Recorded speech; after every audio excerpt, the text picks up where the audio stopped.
poderia ter o vídeo aqui, mas o vídeo é tão curtinho que eu achei que valia a pena descrever. E se você quiser ver o vídeo depois, você vai lá e vê. Mas perguntaram ao Oruan 3 desejos, 3 coisas que você gostaria de ter antes de partir dessa para uma melhor ou para uma pior, antes de morrer. Oruan, quais são as 3 coisas que você mais quer? E ele falou 3 coisas. A primeira delas era ver o pai dele livre. A segunda, além do filho que ele já tem, ter pelo menos 10. Pelo menos 10 filhos. E a terceira é achar uma igreja e aceitar Jesus. É mais dessa terceira que eu vou falar. Mas eu queria dizer que eu vou falar também um pouco de um receio que eu tenho. Eu tô com um certo receio dele falar essas 3 coisas. E por ele ser quem é, ter uma galera crente que não gostou de ouvir o que ele disse, que não gosta de ouvir essas coisas da boca dele.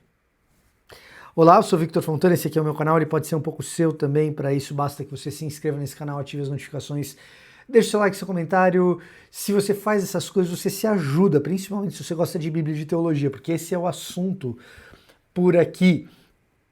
Se você se inscreve, ativa as notificações, deixa o seu like, deixa o seu comentário, além desse canal se tornar um pouco seu também, o YouTube identifica que você gosta de Bíblia e de teologia e passa a te indicar mais vídeos deste tipo de assunto, não apenas no meu canal, como também de outros. E hoje eu queria falar dos desejos de Oruan à luz de alguns pensadores contemporâneos, pelo menos 2 deles, pensadores cristãos.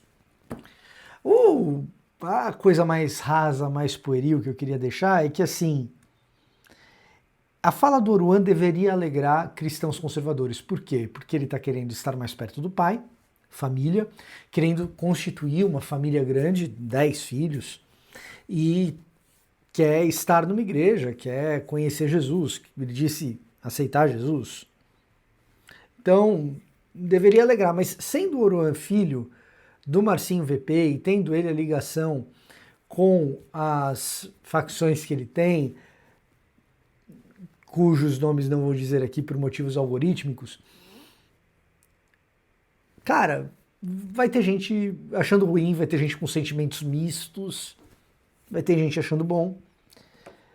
E, pelo menos do ponto de vista pessoal, esquece sociedade por enquanto, que eu acho que é válido pensar em sociedade, mas pelo menos do ponto de vista pessoal, não tem nada de errado em querer ver o pai, sabe? Não tem, pelo contrário, é uma pena uma criança ter crescido sem o pai porque o pai fez as coisas que fez. Ponto. Esse é o primeiro ponto. O segundo ponto, a questão dele querer formar uma família, que bom, espero que seja com uma esposa só e esse tipo de coisa.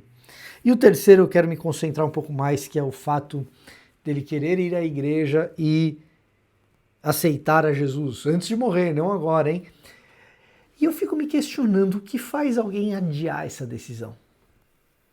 Porque o caso dele não é único nesse sentido, tem muita gente que fica postergando isso. Um dia eu resolvo a minha espiritualidade, um dia eu vou na igreja, um dia. E parece que a coisa não vai nunca. E de repente, depois de muitos traumas, depois de sofrer muito, coisas que não precisaria sofrer, depois de muitas decisões equivocadas, a pessoa entra pela igreja, conhece a graça, e sob a graça deixa essas decisões, deixa uma vida que a faz sofrer ainda mais e costumeiramente faz a seguinte declaração: puxa vida, eu queria ter vindo para Jesus antes. Por que não agora? E as explicações são as mais variadas. Eu tenho certeza que nos comentários vai ter gente falando assim: Por que não agora? Porque quer curtir a vida, porque quer libertinagem, porque na igreja o cara não vai poder fazer o que ele quer, porque o que ele quer são drogas e sexo, depois ele resolve. E em parte isso pode muito bem ser verdade e faz algum sentido. Agora, na minha experiência pastoral, cara, não são todos os casos e nem a maioria que você explica com isso, ou pelo menos só com isso. Ah, desejo de farra. Tem muita gente que tem medo. Tem muita gente que tem angústia. E aí vem à minha mente esses pensadores. A minha cabeça tem sido bastante ocupada nas últimas semanas, em especial nos últimos dias, com a relação do pensamento ocidental com o texto bíblico, por N motivos. Principalmente por me parecer que, para discutir determinados assuntos da igreja, como por exemplo abuso, falta muito repertório de leitura em pessoas que têm comentado esse assunto e outros no ambiente evangélico. Gente que precisa ler filosofia e não leu e se porta como se fosse erudito. E não são. E aí a minha cabeça está girando em torno disso. Ontem, ou anteontem, não sei, eu acabei gravando um vídeo sobre o Clóvis de Barros Filho e sobre como possivelmente ele estava usando Soren Kierkegaard e o conceito de angústia. E me parece que o conceito de angústia tem um papel importante nessa história aqui. Eu mencionei que Kierkegaard, ao apresentar o conceito de angústia como resultado da liberdade, ele usa a história de Adão e Eva como uma espécie de alegoria, em que eu vou explicar essa alegoria de Adão e Eva e o conceito de liberdade, a ideia de angústia, eu vou explicar isso melhor. Não vou fazer isso nesse canal. Eu vou abrir mais um canal, tem o canal de devocionais, que talvez você conheça, tem esse canal aqui, e eu vou abrir mais um canal chamado Teologia Sem Freios, só para os vídeos mais complexos, de aula longa, que eu não vou me preocupar muito em tornar esses vídeos muito acessíveis em linguagem para todo mundo, porque é teologia sem freio. Lá eu vou tratar de Kierkegaard, e lá eu devo começar o canal falando de Max Weber, aquele vídeo sobre ética protestante e espírito do capitalismo que eu já prometi, talvez seja uma série de vídeos sobre Weber ali. Mas o ponto é que quando eu penso em Kierkegaard e no conceito de angústia e a liberdade de escolhas, isso me traz para essa situação de alguém que imagina ir para a igreja, mas adia a decisão. Por quê? Porque se eu tomar essa decisão, eu não sei quais serão as implicações, eu não sei qual futuro me aguarda. E então eu passo por esse momento de desconforto, de angústia. E eu tomo outras decisões e essas decisões acabam sendo equivocadas. O primeiro ponto para mim é um pouco da linha da autoajuda, desenvolvimento pessoal e talvez motivacional aqui. O primeiro ponto dessa história é que se você está com medo de tomar grandes decisões por causa dos seus resultados, saiba que você adiar essas grandes decisões não te livrará de você tomar pequenas decisões que podem ter resultados muito mais desastrosos do que a grande decisão. E é isso que acontece com o cara que adia a ida dele para a igreja. Esse cara que já está dentro da mensagem, ele já gostou de Jesus, ele já gosta da mensagem do evangelho, mas ele fica adiando esse encontro com Jesus e a ida para a igreja, que é uma grande decisão, ele fica adiando e ele vai tomando pequenas decisões. Enquanto ele não toma essa grande decisão, que acabam com a vida dele. Então, se você tem medo de grandes decisões, se você tem angústia e acaba não tomando decisão, saiba que você vai tomar pequenas decisões enquanto isso, porque é inevitável. E essas pequenas decisões, muitas vezes, porque você escolheu adiar as coisas importantes, são pequenas decisões inconsequentes, e sendo pequenas decisões feitas de maneira inconsequente, geram resultados muito consequentes. Pequenas decisões, como se juntar aos seus amigos para cheirar aquele pino, porque você precisa daquele teco para render mais no seu trabalho. Foi um dia, uma pequena decisão, e onde isso acabou te levando. É inevitável. Não adie grandes decisões. Tome as grandes decisões. Vitor, que baita papo de autoajuda, hein? Eu te entendo, mas pelo menos eu estou trazendo o Oruan aqui para o canal para te explicar Soren Kierkegaard, que é pesado, para quem sabe assim você criar um pouquinho de juízo, mesmo que eu esteja sendo meramente um moralista nesse momento. Agora, pensando de novo no porquê que as pessoas adiam determinadas decisões, lado a lado com Kierkegaard, me vem Erich Fromm e o seu conceito de medo da liberdade ou fuga da liberdade. Por que pessoas às vezes preferem ficar sob tiranias? Porque a liberdade é incômoda. Ela imputa sobre nós a inevitável verdade de que precisamos fazer escolhas. É essa história. Tô com medo de tomar uma grande decisão. Você vai tomar pequenas. É inevitável. Então, às vezes, é preferível ficar debaixo do guarda-chuva que eu já estou, das decisões do status quo, do qual eu já pertenço. E isso não vale só para quem ainda não está na igreja, vale para quem está na igreja também, e principalmente para quem está na igreja. Eu comentei isso no meu vídeo passado, vou comentar de novo. O que é uma pessoa que segue debaixo do domínio de um líder de célula abusador?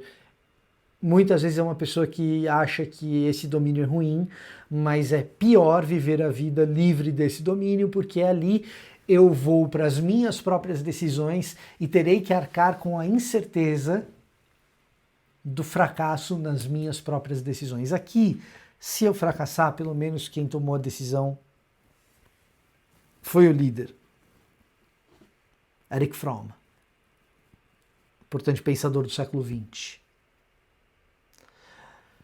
Agora, nada nessa declaração do Oruan me parece mais relevante do que pensar em Chesterton e a sua crítica ao determinismo social, tanto em Ortodoxia, quanto em Um Homem Eterno, quanto em Hereges.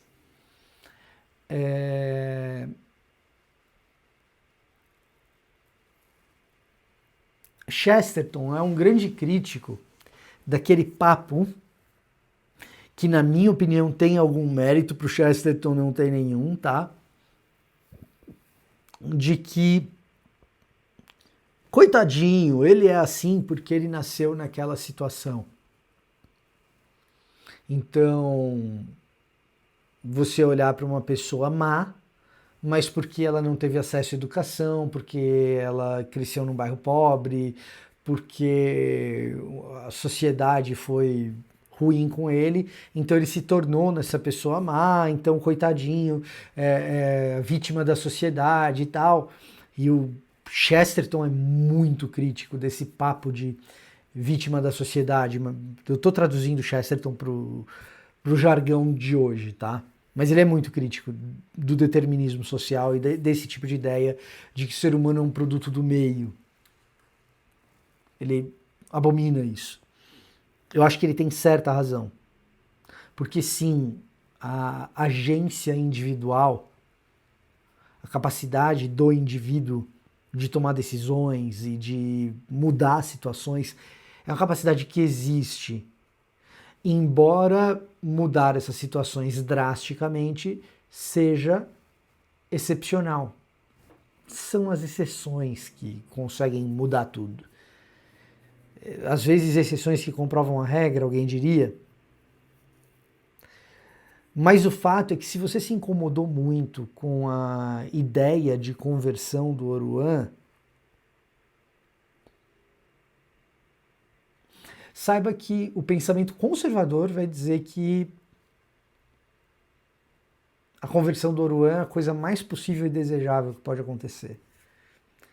E possível porque a gente acredita que determinismo social é no mínimo, um simplismo, no máximo uma balela. Você é o que você é, sim, influenciado em alguma medida pelo meio, mas pelas decisões que você tomou e você é responsável por elas, não a sociedade. Curiosamente, quando se trata do Oruan se converter, alguns conservadores, uma minoria, mas gente muito má, imagina que esse aí não. Esse não pode. E voltam a um enorme determinismo social, ignorando a livre agência, a capacidade do indivíduo de mudar a sua própria realidade.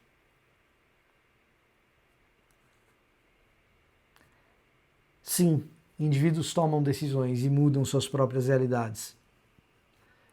Ainda que mudanças drásticas sejam excepcionais, mudanças drásticas são especialidade do Espírito Santo de Deus. Então, se o Oruan disse que quer conhecer Jesus, o nosso papel é orar para que ele tome essa decisão o quanto antes, não adie a decisão, e estabelecer pontes. Quem sabe não se torna essa, a conversão do Oruan, a grande surpresa da história da nossa cultura pop. Uma conversão que traga transformação e uma aversão à cultura de facção da qual ele faz parte hoje. Ele não faz parte da facção, até onde sabemos, mas da cultura da facção não resta dúvida. Tudo o que ele quer é Jesus e uma família. A gente poderia orar por isso. Você não acha? Esse era o meu recado para hoje. Eu vou ficando por aqui. Até a próxima.